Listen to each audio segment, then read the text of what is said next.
Thanks for joining us Behind the Frontline, a podcast providing timeless solutions to everyday workforce and workplace challenges. Frontline Training Solutions is an express employment professionals company, strategically placed between the workplace and the workforce with professionals standing by, ready to combat your unique challenges. Learn more about what we do at frontlineon.com.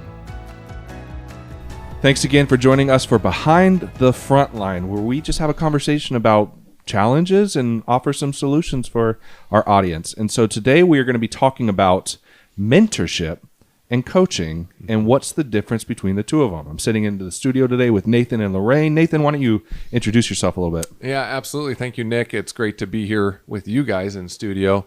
I'm Managing Director for Frontline Training Solutions, and so partner with the team, help lead the team to work with our clients to help them be and sustain as employers of choice. Great. Lorraine.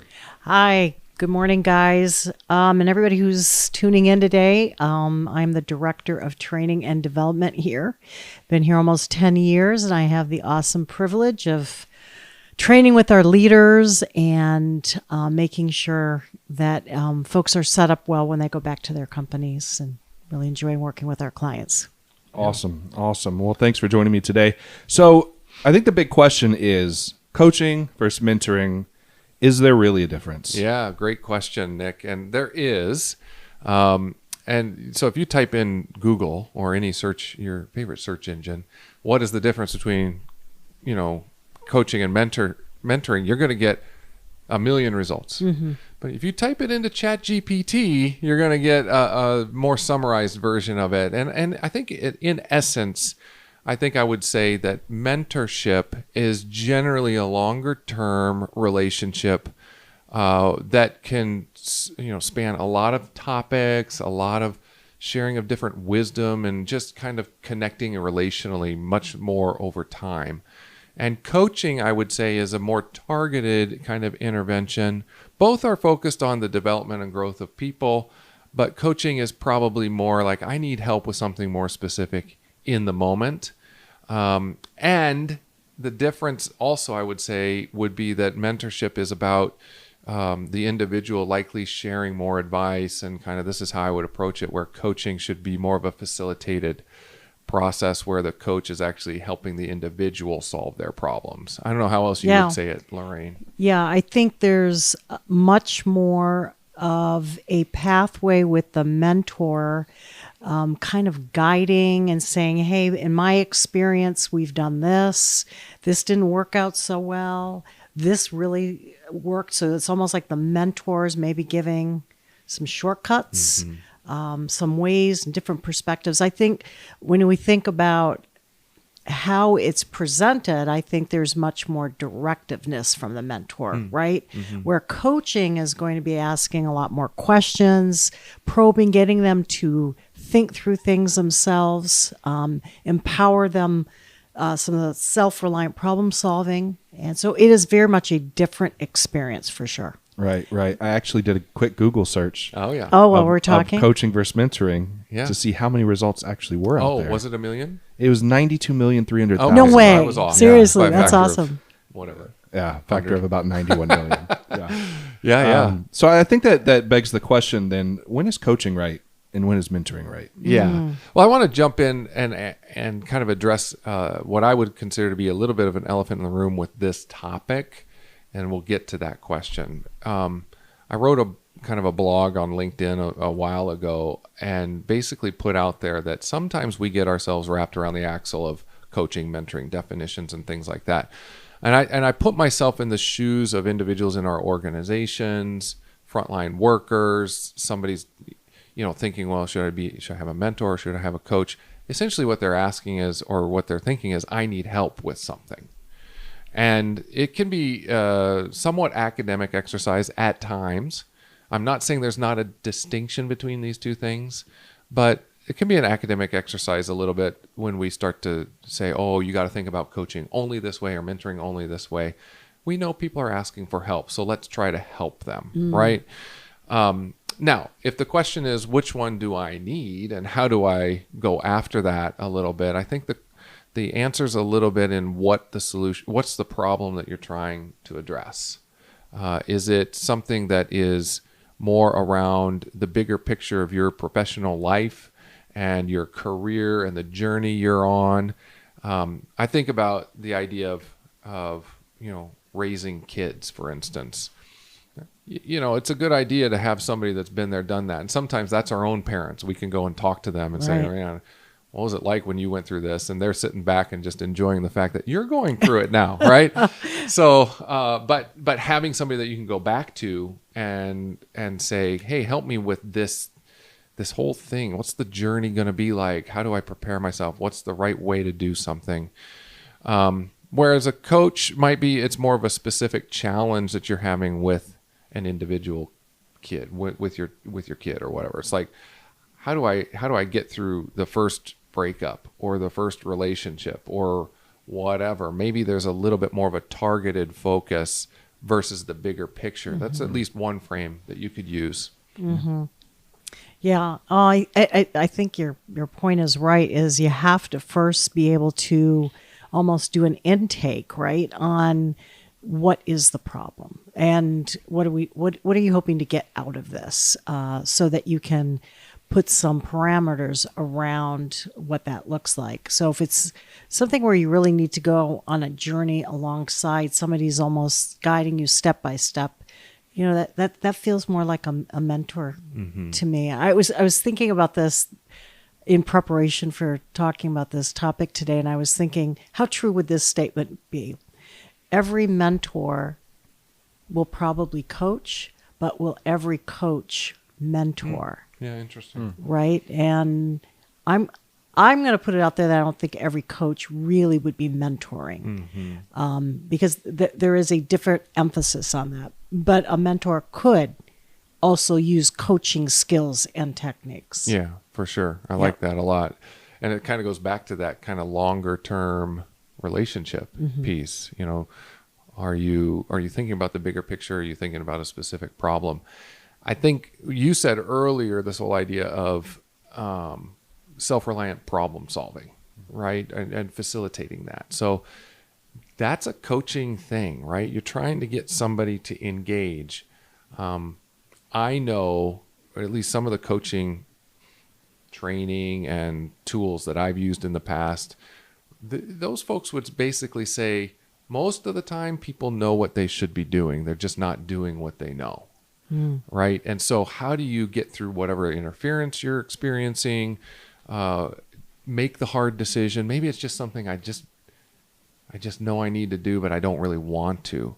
A coach is there to help you think through maybe the pros and cons of your inactivity, right, or the pros and cons of making a choice, asking questions to get you to reframe the problem a little bit, or even potentially challenge some assumptions that you have.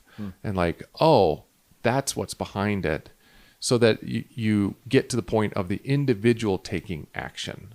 That's ultimately, I think, what the coaching thing should be all about, is getting an individual take an action, and then kind of, to your point, own that action. Right. They're not going to sit back and say, well, my coach told me to do this. A good coach most of the time isn't telling you to do anything. Right. They're asking questions.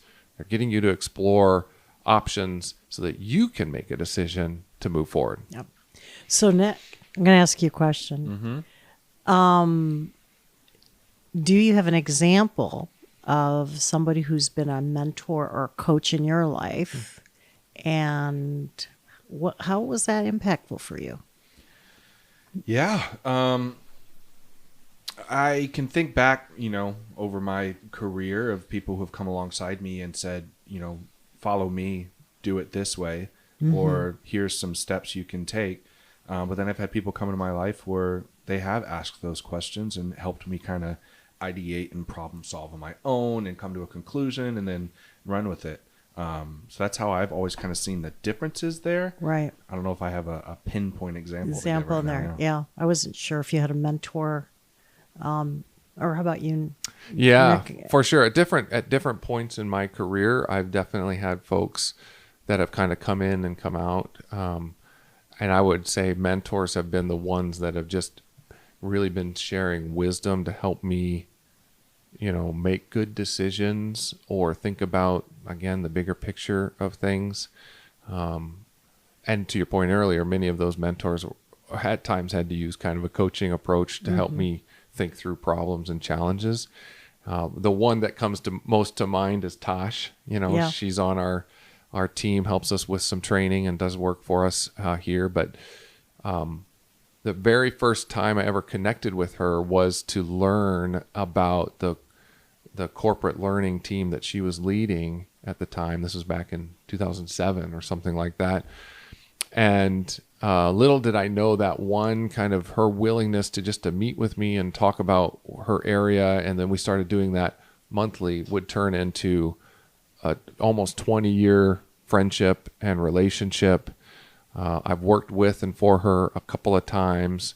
Now she works for me, I guess, in a weird twist of events. But she has been really impactful, and I think one of the best things that she did was just to give me opportunity, but opportunity kind of within the bounds of, this is what I want you to work on. It wasn't like, hey, Nate, you can do whatever. She was saying, I want you to be on my team and I want you to focus on this. And I never felt like that she was going to tell me exactly how to do it.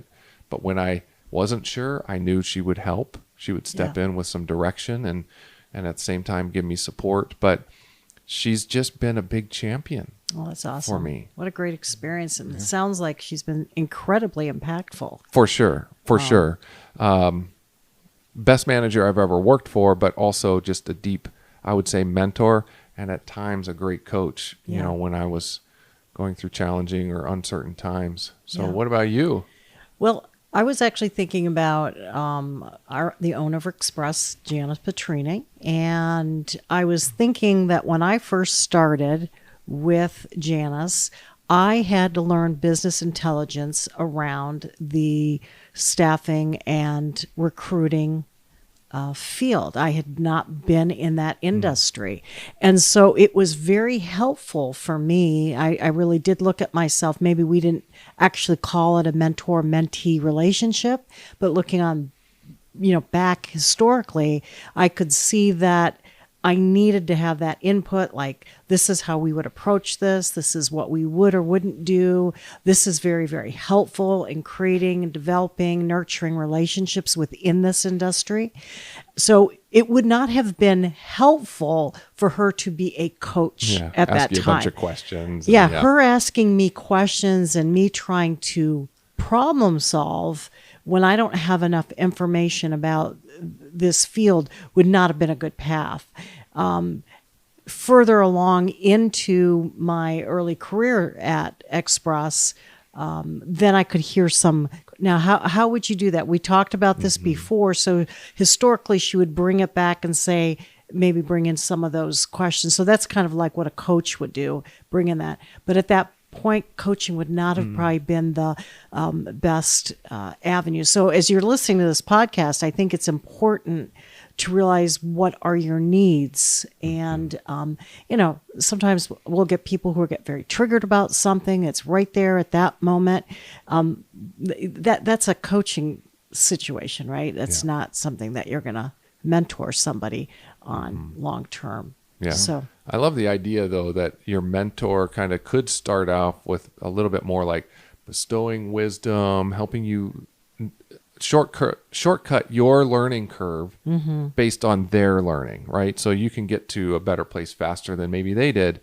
But then over time, I think probably it's true that a good mentor starts using more and more coaching tools and approach over time, asking questions, drawing out your own insights. And so it's important for mentors, maybe even the mentors are listening to this podcast, to be thinking like, so how long have I been meeting with somebody, and what's my kind of statement to question ratio, And as I've gone, have I started to ask more questions than make statements? I actually think that also drives maybe potentially longer term relationship and trust. Yeah. You actually, you asked me an example, and as you two were talking about someone who started as a mentor and moved in more to a coaching and building relationships, especially, it reminded me of a very special relationship I have in my life. When I was in the Navy, I was stationed in Bahrain off the coast of Saudi Arabia, And when I got there to the chapel, because I was a religious program specialist, my chaplain there, Commander Michael Hall, if you're listening, hello. He kind of started out as, my boss, my commander, my chaplain, stepped into more of a mentorship role. We became friends. And over time, he has been one of my most trusted coaches in my life, a dear friend of mine. When I was thinking about getting out of the Navy, he asked me the right questions, and he said, absolutely, you need to get out. Most people are making careers here. You need to get out. You need to go into ministry. You need to go do what you want to do, what you're gifted at. When I was getting married, he's tuned in through Zoom. Oh, cool. When we had a miscarriage in our life, and he called me, and he comforted me, and he asked me the right questions to help me get through that. When I was thinking about getting out of ministry and stepping into marketing, he called me, he comforted me, he asked me the right questions, very validating, acknowledging. So yeah, I think those people that come into your life that know the right questions to ask and know how to coach you, they could stick around for a while. Yeah. I mean, lifelong. Right. Yeah. Yeah. And I think if companies, organizations are listening to this at this time, I think you have to heed that. I'm just listening to both of your examples with Tosh and Michael, is that these lifelong relationships change who you are, transform who you are, Right. so that now you're influencing and impacting other people in your life in a much better and healthier way.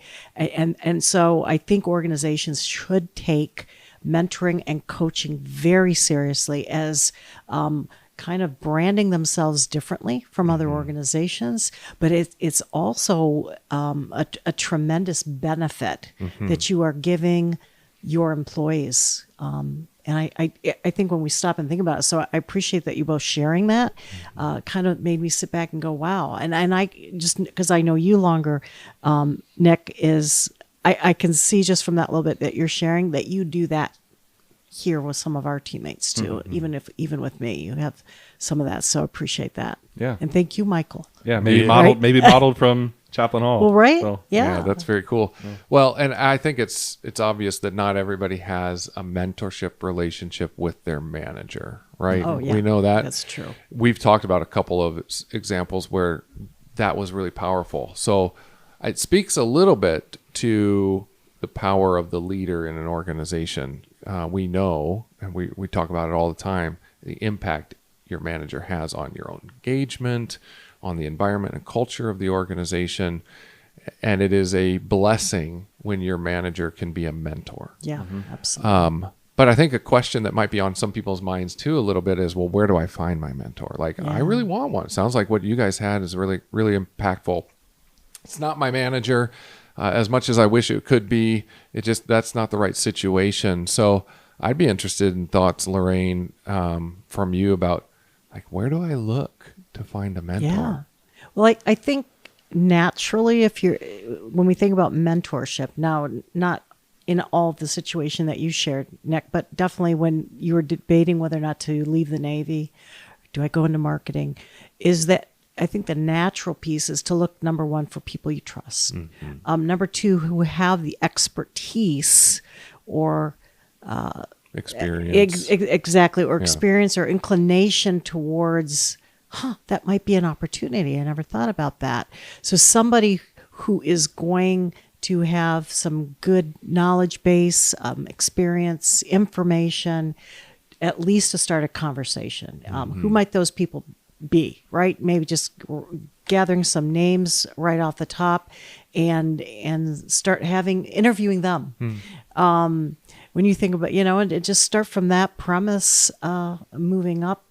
It could be outside of your organization too. It could be somebody maybe in your churches or your synagogues, or somebody in a political arena. Somebody that you trust, but seems to have knowledge and expertise that would help move you toward the direction that you're possibly looking at. And I like what you were saying too. Somebody who's willing to engage and be open to thoughts and discussion. At least that's where my mind went when you first started talking. It's like, you want somebody who's willing to be in that uncertain space with you. Yeah. sometimes we need people to just say, no, you need to do this. Right. But when it's a big decision you're working through, do I leave my job? Do I do something new? Do I marry this person or whatever? You want somebody who's bringing an intentional and thoughtful approach to that versus, okay, I heard mentoring is telling people what to do, so I'm just going to tell them what to do. No, you want somebody to have a conversation with and bounce ideas off of.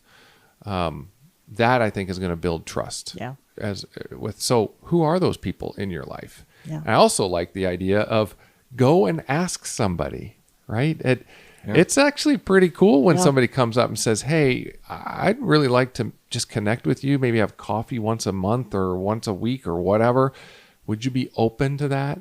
I mean, that's actually essentially asking somebody to mentor you. Absolutely. Yeah. I learned a long time ago to never say no for somebody else. Just ask them. Yeah. That's good, point. Nic. Yeah. Because you just robbed yourself of that potential opportunity. Absolutely. They're not going to say yes, right? Yeah. We put that in there. They're busy. Yeah, they got have a time lot going on. Right. And I know that when I've been approached like that, and I'm sure both of you have, it's humbling. And I think if you ever asked about that, to do that, you need to really honor that time and space and energy that you're giving. I was thinking about something that you both were talking about. I think what's very important about too, when you're thinking about whether you are looking for a mentor or a coach, or you are going to mentor or coach, one of the key things that you really have to realize is your ego doesn't get to be a part of this game. It's really important. It's like, well, they're asking me, and you bring that lofty ego with you. It's much more of a service and servant attitude and mindset in both. And I think that would be very, very important for me if I was looking. I mean, it's a humbling thing. It is. Somebody thinks enough of me to think I could add value to their life, and I don't want to mess that up. I certainly don't want to give them either advice or ask them questions that steer them in the wrong direction. Right. Like that's a big deal to be asked that. Right. In the same vein, I know that I've been personally asked by someone who asked for me to be their mentor in an area that I just didn't feel like I had the wheelhouse of experience. They trusted me, but I didn't feel like I could bring them to the point that would get them to the next level. So I was honest about that and said, let's look for someone better, someone who's going to fit the bill. I feel like we've talked a lot about mentorship, not as much about coaching. And some of that's, I think, because the mentorship thing feels a little bit more long-term relational, and we all love that and whatnot. But, on the flip side, if we're talking about coaching, we're really talking again about having someone help you solve your own problems. Right. Right. Self-reliant problems. Almost. And to be able to explore options. And honestly, that's a lot of questions. You shouldn't expect somebody who is coaching you to give you a lot of direction or their opinion on things. Even though you want it. Even though you definitely want it, right? It would be a lot easier if you just told me what to do here, Exactly. But that's not what a good coach is going to be about. Well, let's talk about within your organization. And let's say a company wants to invest in coaching program or implementing a mentorship program. I mean, from what we've been talking about, I can gather that maybe not every leader is going to be a good mentor, but every leader should be a coach. I love that, Nic. Right? Absolutely. So let's talk about what's best for the organization and that company leader that's thinking that question, what is best for my people? Well, I would say, jumping in just as a first thought, there's training that you can put people through for coaching skills. You can learn coaching. You can learn coaching. There's hard skills that go into it. And there's an approach and there's a process to follow. And there's lots of resources out there. Certainly we provide that. We have an in-depth course called Developing Coaching Leaders. It should be a part of pretty much any leadership program. It is. It is a good course. I've done it. It's great. And Lorraine is the master trainer on that. And So, but there's a process to follow and there are skills to follow. So if you want to see, and I love what you said, every leader should be a coach.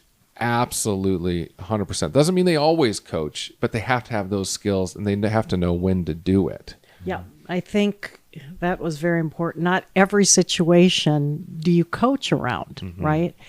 I think is. Can you give me an example of a situation where coaching isn't the answer? Yeah. So if you came to me, Nate, and said, did you want me to write this document now, or do you want me to write this other one document first? And just trying to figure out prioritizing wise. I mean, I might coach, but if it's an urgency situation where something needs to be made, I say, hey, I need you to go ahead and prioritize that. Yeah. When we're talking more about coaching situations, when there's issues around teammates not getting along, maybe somebody's not performing well, there's something that's getting in the way of having that person move forward. Of doing what you know you need to do. Exactly. Yeah.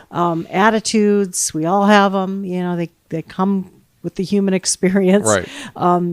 And so the one thing I wanted to backtrack on, though, is that I think there is so many definitions around coaching because most people look at coach and what do they think of? Sports. Sports, sure. Right. And when you look at a sports coach, there is a lot of directive. We're going to run this play. You're going to do this. I need you here. I don't want you there. Make sure you're assisting. So there is a lot of that guiding and directing where a coach in a situation that has to do maybe with performance or attitude is going to first kind of do some discovery and kind of looking into what's some of the pieces to the story, and then getting into the barriers. I'm sure you remember when we talked about this in class, right, Nick? Is a lot of times what leaders do is go, okay, I'm hearing you have this problem. What do you think we should do? And we move people too fast to action steps instead of first uncovering what got in the way. I don't know if anything comes to mind when you were in class or since then that. Yeah. So the first thing that comes to mind is just that phrase of facilitating self-rescue. And then if someone is uncoachable, does that potentially mean that they don't necessarily want to be rescued from their situation? That's interesting. Yeah. So you bring up a very good point. Coaching does not work all the time. If you're not amiable to I never thought about that. Maybe I need to think about the other side. It's probably going to be hard to coach, which then leads to whole other issues around how we're going to have some behavioral changes. But yeah, I do think so. If the question goes back to what do I do if I want more coaching in my organization, training is a big deal. Yeah.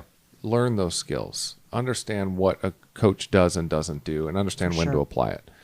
I think another thing to consider is know when you need outside help.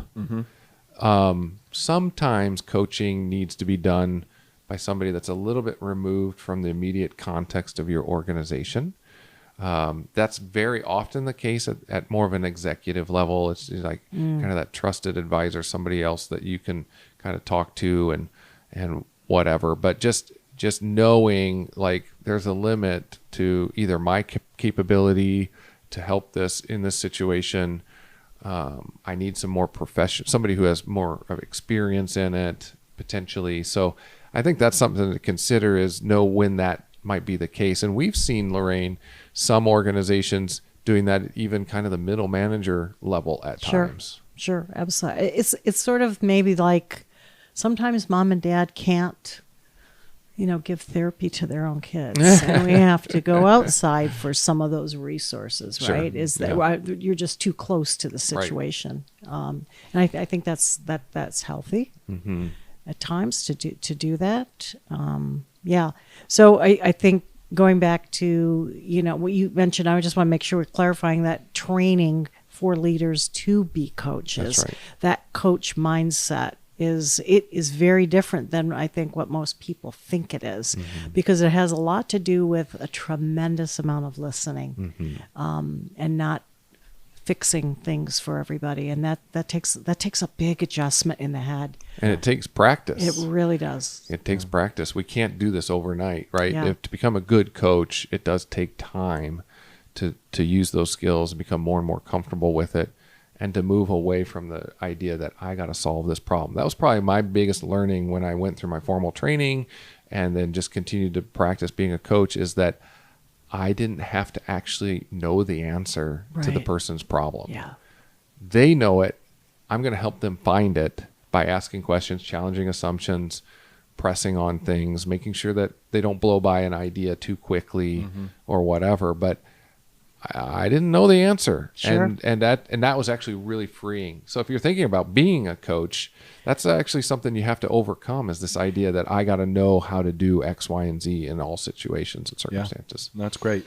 So as we're thinking through this and talking about the differences and stuff, let's real quickly talk about maybe a specific example situation of when coaching would be more appropriate versus implementing maybe a formal mentorship program. Yeah. So I would say in my past example, a couple of the organizations I've been a part of, we did implement a mentorship program where we intentionally connected executives with younger, what we called high potential talent. And that was intended to be more of a mentorship relationship. So what's it like to function at the executive level in this organization? What's your day like? What are some skills you wish you knew back when you were in that person's shoes as a younger leader? More just kind of a longer term relationship. Some of those were 18-month partnerships. Some, I think, extended beyond that just because they had such a connection. So if you're looking at potentially developing kind of younger talent in that way, whether you call them high potential or emerging leaders or something like that, I think a mentorship is a really great example of that would work in that case. Good. Just to add to that too, thinking about somebody for succession planning, right? Right. Somebody who's maybe 2, 3, 4 years out.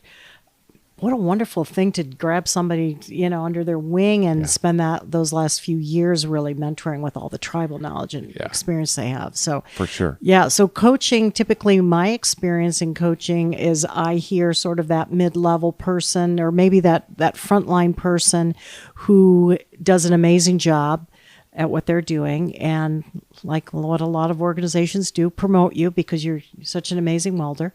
And now you've got this team of people, and so some of the conversations I hear is like, we really want to promote so and so, but they have no clue how to talk to people. They get very sharp toned, they're impatient, they don't know how to teach. And so how do we coach and help somebody set them up in ways around just their own self-awareness of who they are and how they're showing up? Yeah. So again, think maybe skill development, overcoming a specific challenge, those kind of things, versus kind of the longer term relational connection as being kind of the differentiation. That's good. That's good. I'm also thinking in my head right now about different generations and stuff, and maybe like the younger generation entering the workforce, the Gen Zs, maybe even younger that's a millennials good and one. stuff. Find a mentor. Yeah, that's There's a so great much one. knowledge and wisdom and years of work wealth that are out there to glean and grow from. But then even thinking of maybe more of the boomer generation, starting to retire. Right. Turn around and find a mentee. Yeah. Find someone that you can pass that knowledge and that wisdom down to to help them in their career. Yeah, and that actually reminds me of the idea of reverse mentoring too, right? So reverse mentoring could be that younger, newer person in the workplace helping the more seasoned professional understand social media or TikTok or whatever. Like, what is this world all about? How do I relate? How do I work in a flexible way? What is the younger generation looking for from a work experience perspective? There's a lot of wisdom there too, and experience that they can share back. Absolutely. Yep. I mean, how many times have you heard me? I need somebody younger to help me through this technology, right? It's me. Right. It's usually, okay, where's Nic? It's always me. Hopefully Nick's in town. He's all the way. But I think that right away, like, you're going to be able to help me. But I always also want to go, no, wait, just don't do it for me. Show me, right?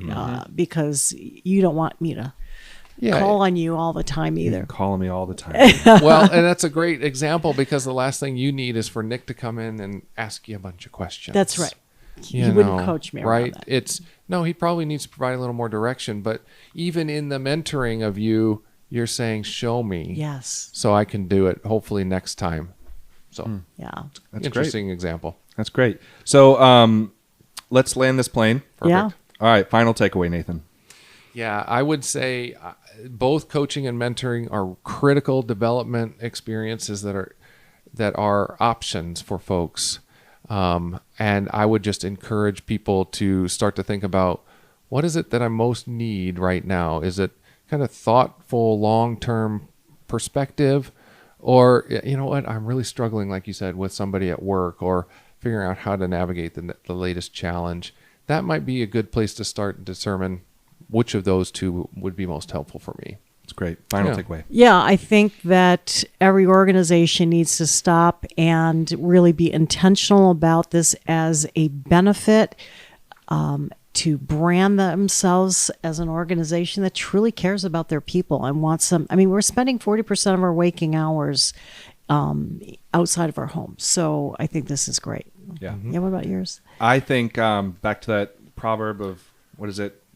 Give a man a fish, feed him for a day, teach a man to fish, feed him for a lifetime. Very good. So I'm thinking investing in your leaders with coaching, and maybe even implementing a mentorship program, whatever you feel is right for you and your organization and the future of your organization for long-term success. Great way to end it. Those are the solutions that we can help you with at Frontline Training Solutions.